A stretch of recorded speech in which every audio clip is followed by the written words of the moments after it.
In a world where we are bombarded by information every single day, and we somehow think that we need to have every answer and every dead-set opinion on every issue, I think we all need a break from the madness.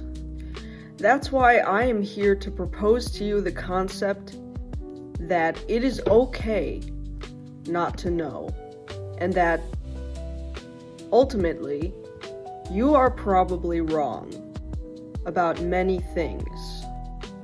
I think one of the most humble things we can admit in life is that we don't know the answers.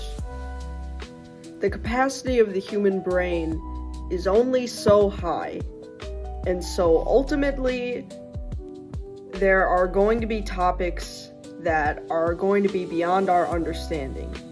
I mean, just because you've spent 4 years studying in university doesn't mean you know everything on Earth. You may have a very high amount of knowledge considering everything that you've had to absorb over those 4 years. However, there are still some topics, say quantum physics, that you do not know a goddamn thing about. As for me personally, when I am ignorant on a topic, I will tell you that I don't know the answer to a particular question. However, I will also provide a response or an answer that I've come up with based upon the evidence that is already in my mind. You can say I don't know while also offering an opinion that could be a potential answer. However, the issue comes when people start claiming that they do know the answers and that the answer that they have provided is not simply their opinion, but a matter of fact.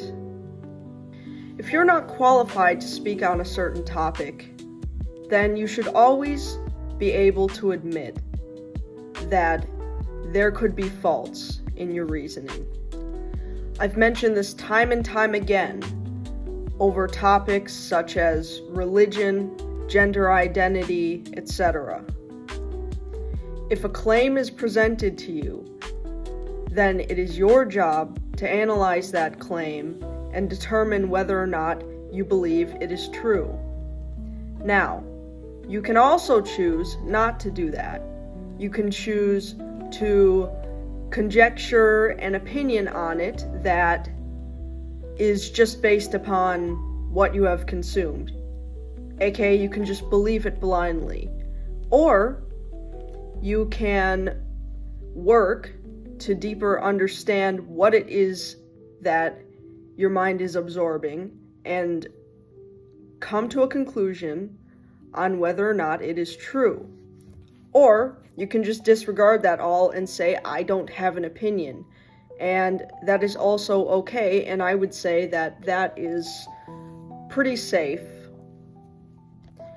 Every single day of my life, I've made it a goal to analyze everything, and I mean everything. Everything that is presented to me on the news, social media, person to person, from my family, from my friends, from the government, from anyone. I need to analyze it, and I need to use critical thinking to come to a conclusion, if I do choose to come to a conclusion about the topic. And no matter what, I will always recognize the fact that in my humanness, there's a possibility that I am wrong. I will never say, or at least I will try to, because it's easier said than done, not to say that anything is for certain that I am not absolutely sure about. Because that can open up holes for error, and we don't want that. We don't want to claim things that are not true and that can potentially harm people. And so that is why, consequently, we must open ourselves up to the possibility of being wrong, of being corrected. Now, I understand this can be difficult for many people, and it was difficult for me at first as well. As humans, we have egos, and we don't want them to be damaged. And we don't like to be told, "You are wrong." However, in order to maintain credibility in this world, the wrong people have to be corrected. And we can do this kindly. We don't always have to strive to be aggressive when we are correcting people. I will say we should not be aggressive when correcting people unless they have given us specific reasons why we should. For example, I may decide to raise my tone at someone who has repeatedly ignored logic and simply is out to get other people. At some point, you may stop being nice to that person because you have to set a boundary. You have to say, no, this type of thinking is not okay, and you cannot say that. So I don't think it's always bad to raise your tone. I would say, though, not to do it the first time you are arguing with someone, because you haven't given them exactly a chance yet to prove themselves that they are going to argue fairly. Even if I told you right now, and this may be a little test, this is a pen. I am making the claim that this is a pen. Would you believe me? I mean, probably. However, I would like to push you. I would like to push you to say, well, is it a pen? Or could it possibly be something else? More technically, you could consider this a felt tip marker.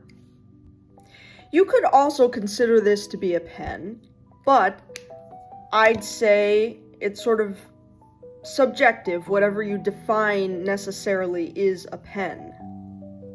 So there, you can see now that life isn't really that black and white, is it? Because also, there can be multiple answers. There can be multiple answers, there can be one answer, or possibly, sometimes we have no answers. All of those are acceptable. Think philosophically, think logically, and I think we'll all be okay in the end.